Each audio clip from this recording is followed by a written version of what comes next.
So welcome to Taiwan. Thank you for your interest in 2D materials. Now let me tell you more about it. Let's go.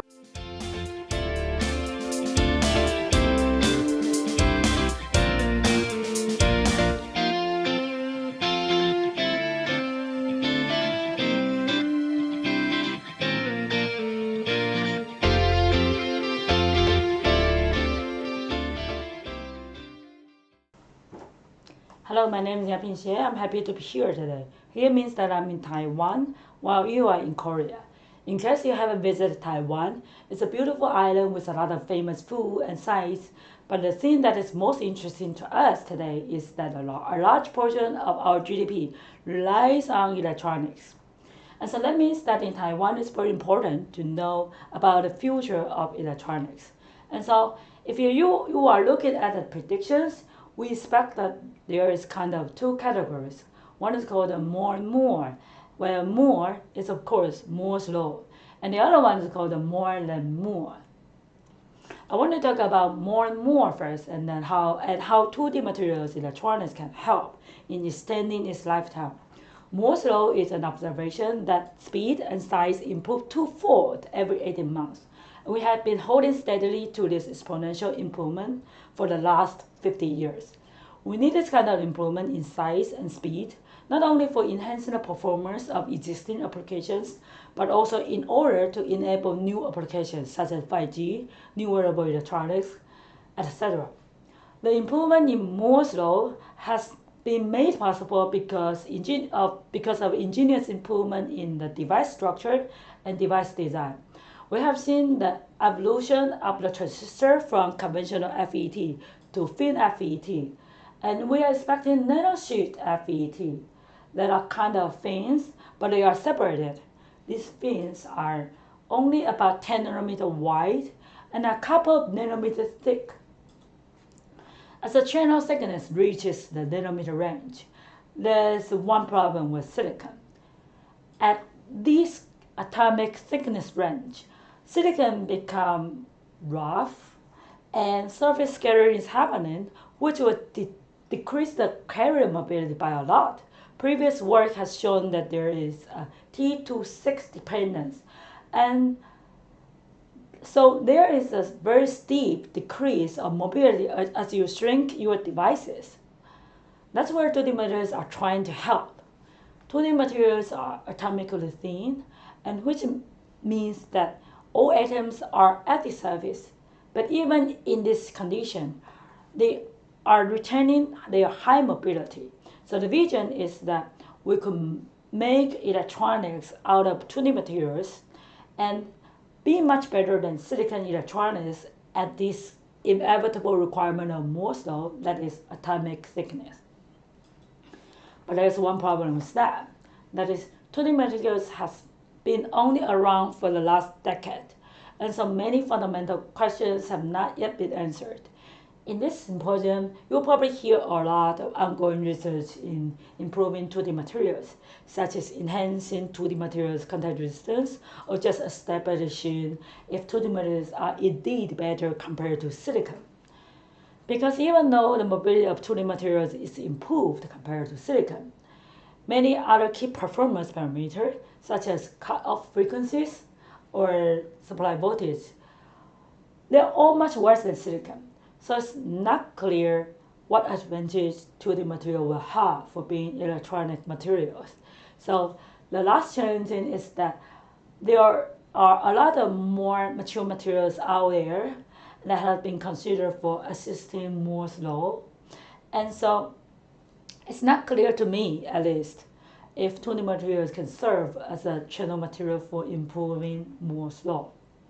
Instead, what I want to do today is to take a different look at Moore's law and how to support it. I will focus on another observation that is called the Rock's law, or Moore's second law. Moore's second law says, to drive the miniaturization of Moore's law, the fabrication becomes more and more complicated. A simple mass aligner in the 80s now is the whole building of intricate engineering. And so Moore's second law predicts an exponential increase in cost of fabrication.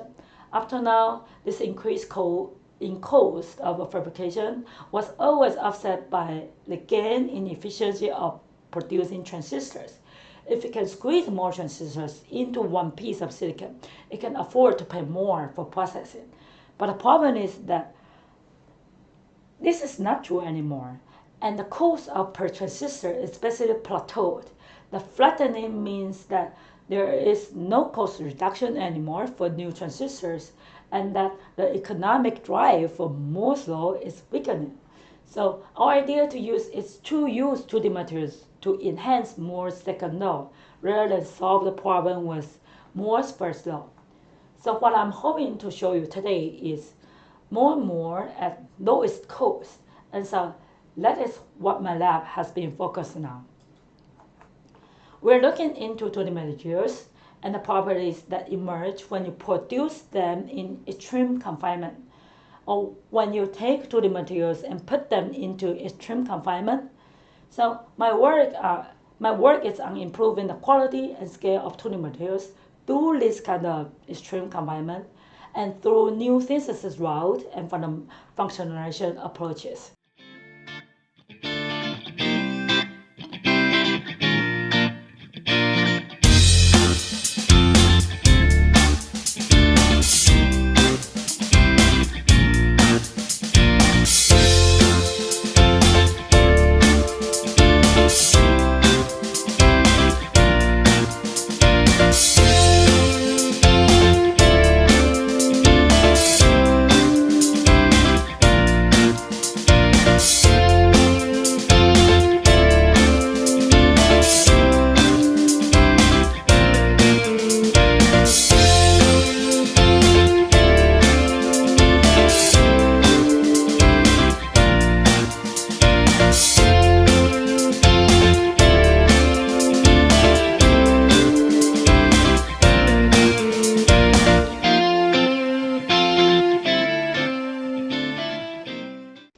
What I want to focus on today is the process of intercalation. This is a very old technique that has produced the first glimpse of nanostructures already in the 1970s. Mini Dresshouse demonstrated significant change of graphite when materials were put in between the layers, but it has been considered as old news until about like 10 years ago. With the discovery of 2D materials, intercalation has become an exciting topic because we can both make new 2D material from the gas intercalated materials or use 2D material as novel type of host. To illustrate the power of intercalation on improving Moore's second law through 2D materials, I want to first focus on fluorine. Fluorine intercalated graphite has been around for 40 years, and we studied the intercalation of fluorine with graphene, a single layer of graphite. If you put fluorine on one single layer of graphene, you get fluorographene, which has been studied widely before. But something interesting happens if you put another layer of graphene on top. In this case, the intercalation between the first layer and the graphene layer, it's weakened. It's weakening the interaction from between the fluorine and graphene. And so it has been predicted that fluorine and carbon distance will increase when compared to the case with single layer graphene. And so that means that chemical reactions are being suppressed by intercalation. To test this kind of hypothesis, we put single layer graphene in a corolla discharged fluorine plasma. We observed that a single layer graphene gets destroyed, which shows that a volatile fluorocarbon compound is formed under our experimental condition. But something interesting happens when we put bilayer graphene in the same fluorine plasma. What we see is that bilayer graphene becomes more defective. Its Raman band appears after plasma exposure, which indicates that there are lattice defects. But we see that after fluorine plasma for a long time, bilayer graphene are still there, and the conductance of the bilayer graphene decrease to the level of single-layer graphene. When we conduct atomic resolution TEM, we find that the bilayer is still there. Bilayer graphene didn't get etched at all. SPS shows that the fluorine to carbon concentration is only 50 of what fluorographene should have. So what we think is happening is that bilayer graphene is that the top layer is fully fluorinated and bottom layer graphene is still pristine. This process proves that bilayer graphene can decrease the reactivity of fluorine. We can now apply this process to use fluorinated graphene top layer to protect the bottom layer from plasma exposure for an hour or more. And so we are hoping to use this property as an atomic scale hard mask. Basically, a hard mask is a process where you see etching happening only in the region where it's not covered by a hard mask. Our bilayer graphene would not get etched by CF4 plasma, but instead single-layer graphene regions and the underlying silicon substrates that will all get etched and removed by dry etching process. We demonstrate this hard masking by looking at naturally occurred bilayer flakes inside our CVD-grown graphene. We see that those bilayer islands are retained while all the other graphene is gone after fluorination. The single-layer graphene regions are etched into the silicon substrates. So intercalation of bilayer graphene can be used as an atomically thin hard mask, and it can protect silicon or glass or anything that you want to be patterned with this process. The first application of this ability is in a bottom-up patterning approach that could supplement conventional semiconductor fabrication in low-cost applications.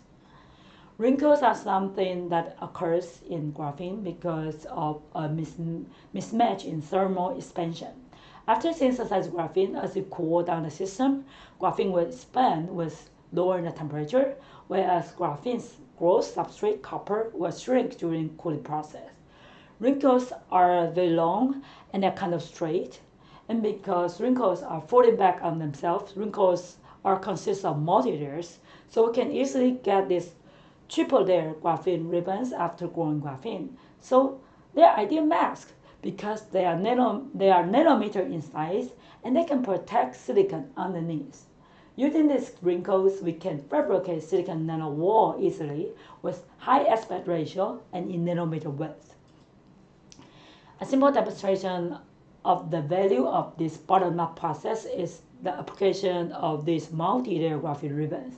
We found something interesting happens at the crossing wrinkles. So first we thought, well, it's just a T-junction, not very interesting. But it turns out that most of the wrinkles are actually disconnected. We have one bar that is continuous, and the wrinkle adjacent to it is not touching. Therefore, we have a separated T-structure ribbons with a nanometer gap size. We use the disconnected ribbon as a side gate, and we find that because of the nanometer proximity to the other nano ribbon, the localized electric field makes it very efficient in modulating the conductivity of the graphene nano ribbon. This kind of geometry can help to make electronic devices very cheaply because only one pattern steps are required to define the channel and the side gate, which normally takes many steps and require additional alignment. Also, these devices are transparent and flexible, which will be useful for wearable electronics in the future. In addition to enabling bottom-up patterning, our intercalation approach can also help in supporting more second law. For this application, we are patterning the fluorographene hard mask with photolithography. Lithography is a top-down process at the heart of the semiconductor fabrication. So modern lithography relies on a process called multi-patterning. In it, you can pattern a first mask, and then you are mechanically moving your sample by a couple of nanometers and put a second mask. So Now the resolution between the two processes is not determined by lithography itself, but by the mechanical motion of the second mask to the first one. This offset lithography mask, it's possible to use 193 excitation wavelengths to get 7 nanometer feature for modern electronics. To explore the resolution of our own multi-pattern approach, we are making ribbons of graphene by photolithography, and then we are misaligning them during transfer by a couple of degrees. This forms a triangular structure, and we can characterize the sharpness of the tip, which represents an ultimate resolution of our process, because it's not limited by the lithography patterning of the width of the nano ribbon, but by the misalignment. We find that the tip are only a couple of nanometer wide, which means that we can get the resolution that are comparable to the electronic industry's current technology node. Therefore, our more contribution of 2D materials is to reduce the cost of patterning and support the economic drive of future miniaturization. In my second part of this talk, I want to investigate the impact of 2D materials on electronics in effort to go beyond Moore. More and more describe a research direction that looks at devices that cannot be done by silicon very well or cannot be done by digital circuits. Currently, there is a push for making new type of materials that and new type of devices that can do a better job at low power electronics, and also at electronics that can support AI. If we are looking into this kind of new applications, many of them are mobile applications or sensors. In those cases, it's actually not that important to have high computing power, but instead you want to have energy efficiency. So if you are looking at the parameter space of the energy, size, cost, and speed, you will find that, for example, biological systems have a good speed, but not only they provide very little power, but also they're too big in size. So one thing that sticks out are nano electromechanical systems, meaning that the future of electronics may be mechanical computers. Nano electromechanical switches or transistors have an active element that can mechanically move and when applying a voltage. People have shown that using graphene, you can basically just apply a voltage and you will get in touch, and that means switch on. The way that we are doing is we are using two membranes of graphene and that are suspended. We know that they are suspended because we are doing AFM.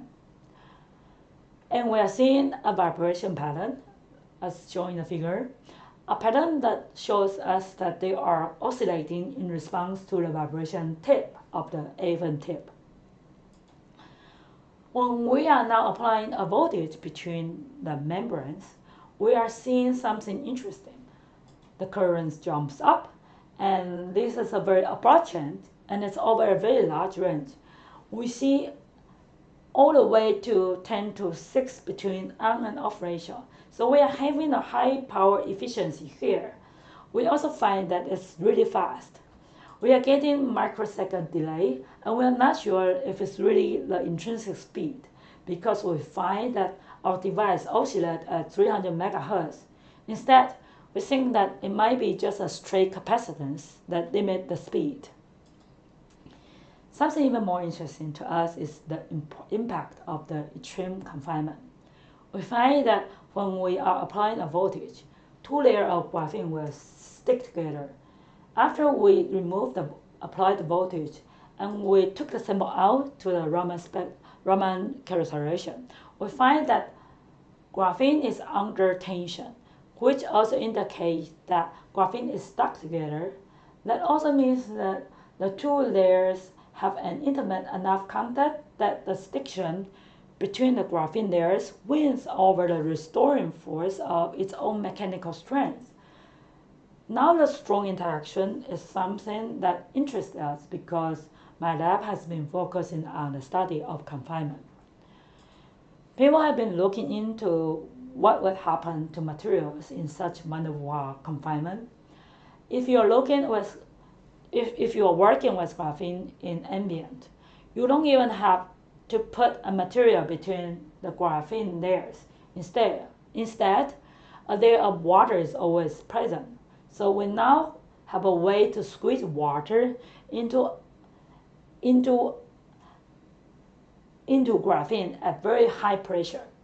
Confined water has been reported to be able to be squeezed down to a continuous single layer. Other reports have also proposed that there might be a square ice phase under such confinement. In our case, two graphene layers is in a very intimate contact, and this will give water a very high pressure. And so we are expecting to see a phase down here in the phase diagram called IC11, which is an ordered ice phase different from the amorphous ice phase that you normally see. IC11 is the form where oxygen atoms are forming a hexagonal structure. What is more exciting here is what happens to hydrogen. There are two options. Hydrogen could be random, or the hydrogen could be all in one direction. So people have predicted that if one managed to apply an electric field, all the hydrogen will point out in one direction, and a different water state, that is ferroelectric, can be obtained. So that's how we obtain a ferroelectric water state with a stable polarization. So what we did is we confirmed that this is actually happening for the first time. And using optical spectroscopy, we can not only check its strength, but also we can check the charge transfer. And we find that there is a large charge transfer even after switching off the electric field. So we think that there is a dipole in between graphene, and we confirm the number of electrons that are stored in every carbon atom, and it's very close to the theoretical prediction for IC11 ferroelectrics. The second way that we are testing it is by carrier transport, because there is a barrier forming between graphene and graphene ice. We are getting tunneling, and we can fit it into a tunneling model.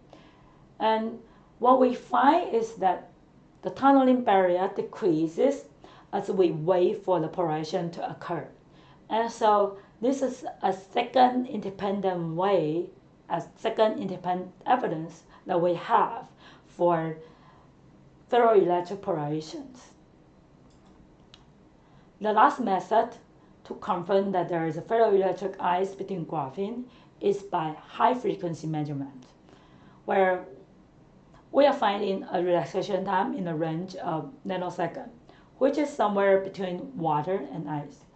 We find that the relaxation time increases as we apply an electric field and turning on the switch, which indicates that it's turning from a phase that is easy to rotate and relax to a phase that is harder to rotate. The confinement is turning water into ice. And so up to now, we have shown you three ways. So we have provided three evidence to show that there is ferroelectric ordering in between graphene. When we do more detailed studies, we find several unexpected properties. The first exciting feature occurs when we started putting more water into the system. We just increase the humidity a little bit, we find that we don't get polarization anymore. So we checked the tunneling behavior and found that the device is transitioning from a single layer gap to a double layer of ice or multi-layer ice. And therefore the polarization is suppressed. That actually agrees with our DFT simulation that shows that bilayer ice does not form a stable dipole. The other thing that is surprising to us is that the ice between graphene is not in the way that you think about it, cold. is stable up to 80 degrees. And that is because its origin comes from a surface structuring, and therefore it can be retained above room temperature. Again, these results agree with our MD simulation for the stability of ice level. Now that we have proven the ferroelectric nature of confined ice, we want to apply it to electronic devices to get beyond more. So I have already shown you that as you turn on the switch, you get an increase in the electric current. But what happens if you decrease the voltage after turning on the switch? Well, you will expect that something above 0 voltage, the switch will just turn off, meaning two layers of graphene will just be separated. Because the electric field is opposed by the tension, you would expect that when decreasing the voltage, the electric force will not be enough to support attraction anymore, and so the switch will be turned off when no voltage is applied. So that means that all mechanical devices should be unipolar. But what we are finding instead is a bipolar switching behavior, where only if you are going really low in negative voltage, you are getting a reset. And the switching is reversed. And that's because in our case, we have a stable dipole from IC11, and the electric field of graphene plates has to oppose the dipole, resulting in a repulsive force. And so we get a bipolar switching in mechanical switches, which has not been observed before. The ferroelectric effect produces a new type of switch and allows us to tune the mechanical properties using electrical control. The ferroelectric ice has a polarization that is controlled by the highest applied electric field, which would turn prime voltage V prime. And so we are seeing that our IV behavior depends on where we started at the most positive voltage. So even if graphene there are in contact, if we are applying a high voltage, the switching off behavior is much different. We found that the reset voltage decreases if we apply a higher V prime voltage. And so this is interesting because we can use charge to adjust the voltage. And that is the concept of memristor. And that means that we have not only found a bipolar mechanical switch, but also a mechanical memristor. The other important thing is that even at 0 volt, when you remove the bias, the membranes are still stuck together. And so that means that it's stable even if you don't have a voltage on. And so it's a stable memory. And not only that, we have a memristor with memory effect. We have a multi-level mechanical memory. And so this is exciting because you would expect that this is more rocked and it's not affected by electric field as much. And we have confirmed that even if we switch it 10,000 times, the graphene does not deteriorate and the performance doesn't change. So that means that intercalation can enable new devices with functionality that you could never done by silicon. And so in conclusion, I hope that I've shown you that intercalation can help electronics in two ways. In terms of more and more, you can stabilize material that are normally volatilized, and you can use that for hydrosolution patterning with low complexity. And the other thing that I have shown is that you can use intercalated water under mechanical confinement to make ferroelectric ice and to get a new devices that enable more and more. With that, I would like to acknowledge the people that did the work and thank you for your attention.